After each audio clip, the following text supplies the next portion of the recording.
recognize a winning pattern, I think, a lot better now than I did then. Okay. And, so I think I'm going to be able to approach it with my key buzzword for me is relaxed intensity. Right. That's something that's where I find my confidence zone. My best friend Ike Anelli, he doesn't know what that's like. Yeah. He's on level 10, 24 hours a day. Yeah. And that's how he wins. That's how he finds his success. But for me, it's different. I need that relaxed intensity where my peripheral opens up. Like if I was a baseball player, that baseball would look like a watermelon. Yeah. And that's kind of where I find it. And I think that's going to be important. I'm much more mature. I know how to manage all of the distractions a lot better. I know how to recognize a winning pattern better. And you know what? We're fishing a cold water tournament, which I love. And, I fish cold water all the time, all winter long in Jersey, Pennsylvania, the upper Chesapeake Bay. So, that's exciting to me. I think that's a big advantage for us northern anglers in this classic because we fish the cold water so much. A lot of guys down south, forget about it. If the thermometer's not saying 70 degrees Fahrenheit, they're not going fishing. That's it. When we saw where the tournament was being held, Pete, and the time of year, and we did a bit of research into the typical water temps around there, we knew right away that this was rolling up into your ballpark. Your strength, and we've looked a bit into your history. Your strength is definitely cold water or cooler water temps. That's where you produce your better weights, and you come out with better performances. It seems in the latter part of the year, or when those temps are lower. So we're really, really enthusiastic about your results coming out of this. We're really going to be behind you and cheering you on, anxiously awaiting you to get back to that weigh-in on day one, because we really think that you can do well here, and there's a lot of people that are really excited for you for making it. And I said that to Steve the other day. I said, if anybody deserves to win and has paid their dues so far, it's definitely got to be Pete. So we're pretty excited. We're pulling for you. We're pretty excited for you. Hey, that's great, guys, man. I'm really pleased and flattered and humbled to hear you guys say that, and that I have fans up there in Canada that are watching.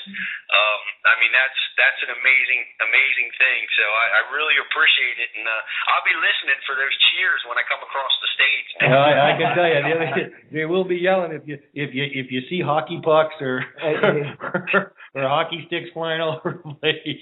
You know who that is. You got Canadian fans around. It's the Canadian fans. That's for sure. There's quite as you said earlier, Pete, the lineup for the Classic is star-studded. There are no slouches. Everybody in there is quite capable of winning, and they're very used to winning. There are not many rookies in there, maybe first-timers, but a lot of guys that have been back there several times. They've got their battle scars in there. If you were not in the Classic this year and you were going to line up, say, 2 or 3 guys that you were going to bet on that have a really good shot at taking this home, who would they be? Well, there's so many good ones, but I got to look to the local guys. It's tough. Being a local guy in a tournament can be a double-edged sword. It can be great, and there's certain bodies of water I do great on that are close to my house, and then it seems like sometimes I just fall on my face on a body of water that I should do real well on. Yeah. And so that's a double-edged sword, but you got to look for the local guys. There are some real strong anglers. Jason Christie's probably one that might fly under a lot of people's radar, but he wins tournaments, BFLs, and pretty big tournaments on Grand Lake. Yeah. He's won several, so he's definitely going to be somebody that's going to be high up there on the list. Biffle, who does this is where he lives. These are the lakes that he does so well at, and you have Mike McClellan, which he's not that far away. He's pretty close. Lives down there in Arkansas. But the thing Mike is really strong at is jerkbait fishing.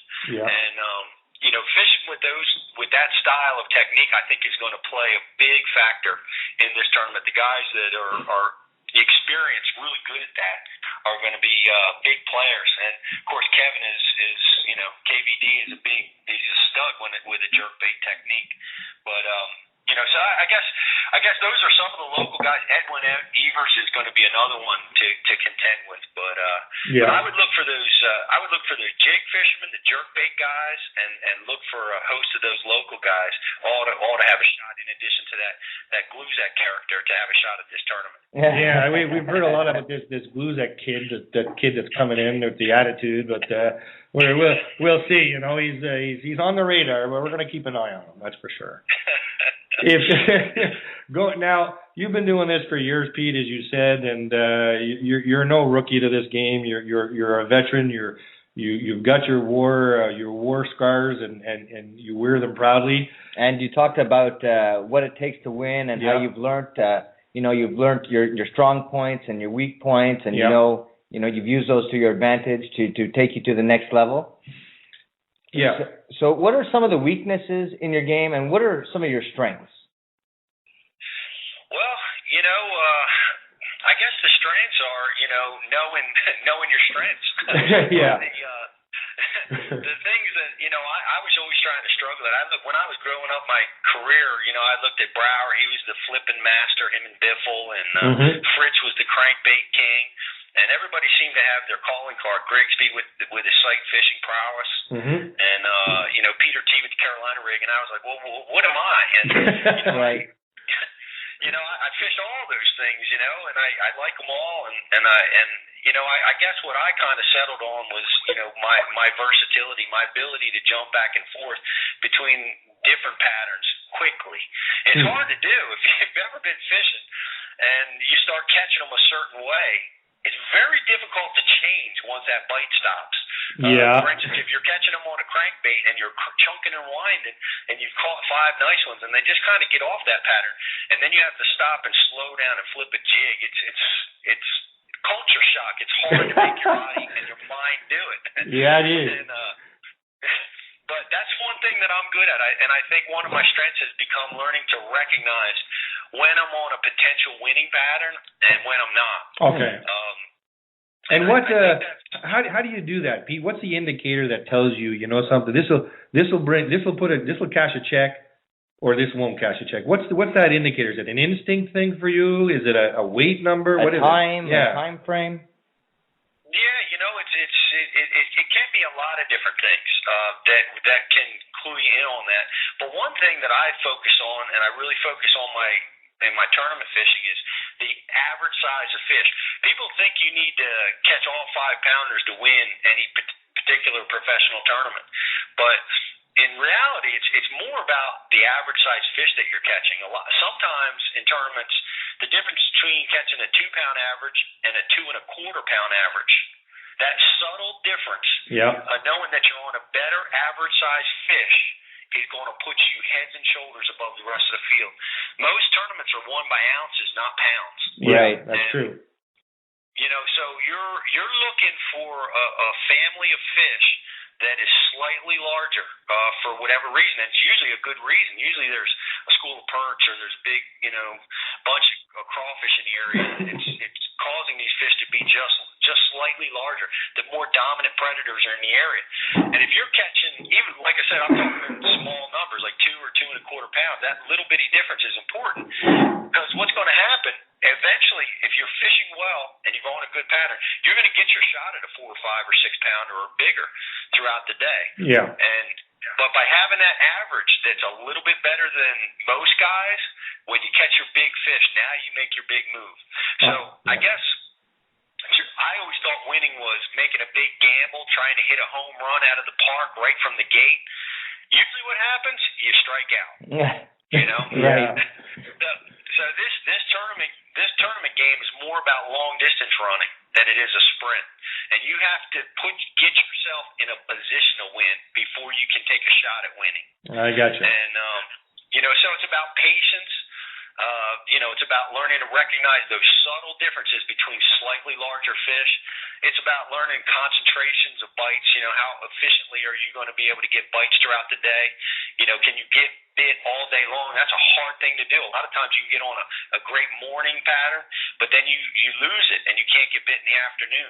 But if you can make adjustments to keep yourself getting strikes, making bites happen throughout the day, you're going to be awful tough to beat. So those are some of the things that you learn to recognize. But like you said, it's a lot of it's feel. A lot of it's just getting a feel for what making a decision on the water and assessing the conditions on the water that really let you know that, hey, this is something special. No, for sure. So you're looking at, if I understood you properly, Pete, you're looking at your one of your main strengths is the fact that you're just so versatile and you're able to adapt, irrespective of the conditions or the pattern that may change on the fly on the water.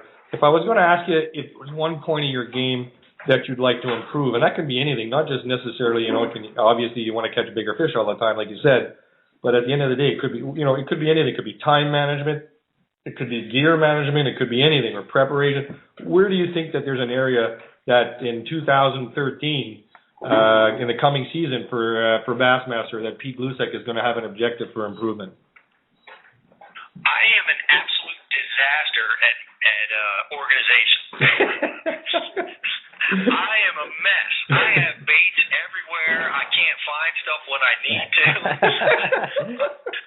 I'm sure there's a million guys out there that are exactly like me. That's why we're laughing, Pete, because we're like you. I'm like, I know them 3/4 ounce weights are around here somewhere. You just keep pulling bags out until you find it. And that is definitely, I got to be honest, that's my biggest Achilles heel in fishing and life in general is organization. And but the cool thing about the Classic is this is a great. There's no tournaments leading up to it. I don't really have time to get disorganized.